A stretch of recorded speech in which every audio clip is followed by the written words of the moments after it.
जी सकूं। ऋषि ने व्यापारी की बात को पूरे ध्यान से सुना और फिर कहना शुरू किया। आयुर्वेद में कहा गया है कि जिस व्यक्ति को हमेशा निरोगी और स्वस्थ रहना है उसे अपने शरीर के वात, पित्त और कफ को हमेशा संतुलित रखना चाहिए। त्रिदोष आधारित शरीर है हमारा। कोई सी भी बीमारी केवल इन 3 दोषों की वजह से ही होती है, वात दोष, पित्त दोष और कफ दोष। जब वात बहुत बिगड़ जाता है तो 80 से ज़्यादा बीमारियां आती हैं।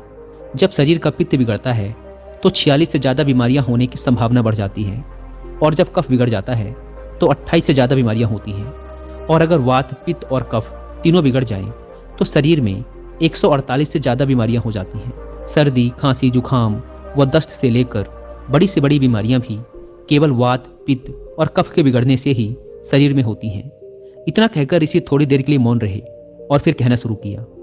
भारतवर्ष के सबसे महान आयुर्वेदिक चिकित्सकों में से एक महर्षि बागभट्ट ने अपनी दोनों रचनाओं अष्टांग हृदयम और अष्टांग संग्रहम में शरीर की कार्य प्रणाली को समझाने और इसे स्वस्थ बनाए रखने के लिए 7000 नियम बताए हैं, जिनमें से 4 नियम जो कि शरीर के वात, पित्त और कफ को संतुलित रखने के लिए सबसे ज़्यादा जरूरी हैं, आज मैं तुम्हें बताता हूँ।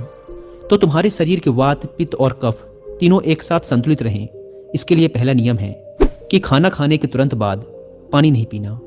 महर्षि बागभट्ट कहते हैं कि खाना खाने के तुरंत बाद पानी पी लेना जहर पी लेने के समान होता है। व्यक्ति ने कहा, लेकिन क्यों मुनिवर? ऋषि ने कहा, हम जो कुछ भी खाते हैं वो हमारे पेट की एक जगह पर जाकर इकट्ठा हो जाता है, जिसे संस्कृत में जठर कहते हैं, या हिंदी में कुछ लोग इसे अमाशय भी कहते हैं। अब जैसे ही हमारा खाना जठर में पहुंचता है, इस खाने को पचाने के लिए जठर से अम्ल निकलता है, जिसे जठर अग्नि भी कहते हैं। अब यहाँ हमारा खाना अम्ल के माध्यम से जलता है, जिसे सरल भाषा में लोग पचना कहते हैं। लेकिन अगर हम खाने के तुरंत बाद पानी पी लेते हैं तो यह हमारी जठर अग्नि को शांत कर देता है, यानी अम्ल पानी में घुलकर पतला हो जाता है, जिससे उसकी क्रियाशीलता कम हो जाती है, और फिर हमारा खाना ठीक से पचता नहीं बल्कि पेट में पड़ा पड़ा सड़ता रहता है। और फिर यह सड़ रहा खाना पेट में 100 से अधिक जहर पैदा करता है, जो कि इंसान के शरीर में 80 से अधिक बीमारियां पैदा करते हैं।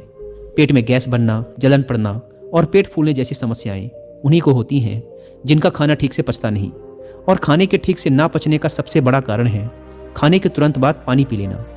व्यक्ति ने पूछा, लेकिन मुनिवर, खाने के कितनी देर बाद तक पानी नहीं पीना चाहिए? ऋषि ने कहा, कम से कम 1 घंटे तक, क्योंकि जठर अग्नि के जलने की यह प्रक्रिया खाने के 1 घंटे बाद तक चलती रहती है। व्यक्ति ने फिर पूछा, मुनिवर, क्या खाना खाने के पहले पानी पी सकते हैं? ऋषि ने कहा, हाँ, खाना खाने के पहले पानी पी सकते हैं, लेकिन खाने के तुरंत पहले नहीं, बल्कि खाने से आधे घंटे पहले। तुम जितना चाहो उतना पानी पी सकते हो। व्यक्ति ने फिर प्रश्न किया, मुनिवर, खाना खाने के बाद 1 घंटे तक पानी तो नहीं पीना, लेकिन क्या उसकी जगह कुछ और पिया जा सकता है?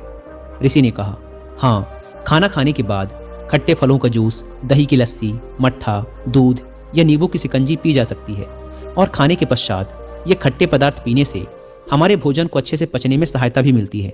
लेकिन अगर तुम इनका और भी ज़्यादा फायदा लेना चाहते हो तो सुबह के नाश्ते के बाद खट्टे फलों का जूस, दोपहर के खाने के बाद दही की लस्सी या मट्ठा और रात के खाने के बाद दूध पीना और भी ज़्यादा फायदे